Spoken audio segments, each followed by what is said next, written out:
నా కోరిక ఒక్కటే, నువ్వు అసెంబ్లీకి రావాలి, అపోజిషన్ లో కూర్చోవాలి, మేం చేసే మంచి పనులు చెప్తుంటే నువ్వు కుమిలి కుమిలి ఏడవాలి. అందుకే నేను అసెంబ్లీకి పిలుస్తున్నా. నువ్వు చేసిన ద్రోహం ఏందో, నువ్వు చేసిన అన్యాయం ఏందో, నువ్వు పాలమూరుకు మొత్తం ఎడారిగా మార్చిందేందో, నువ్వు కట్టకుట్ట వదిలిన పాలమూరు, రంగారెడ్డి, కల్వకుర్తి, భీమా, నెట్టంపాడు, కోయిల్ సాగర్ ఈ ప్రాజెక్టులన్నింటినీ పూర్తి చేసే బాధ్యత నేను తీసుకుంటా. తుమ్మిడిఎట్టి దగ్గర నుంచి నీళ్లు తీసుకొస్తా.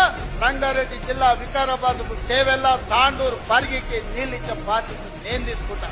ఏది ఏమైనా అక్కడి సూర్యుడు ఇక్కడ మొలిసిన, చంద్రశేఖరరావు గారు ఏడ్చినా, దుఃఖపడ్డా, ఒకవేళ ఆయన పిల్లలు పెట్రోల్ పోసుకొని ఆత్మహత్య చేసుకున్నా పాలమూరుని అభివృద్ధి చేసే బాధ్యత నాది, ప్రాజెక్టులు పూర్తి చేసే బాధ్యత నాది.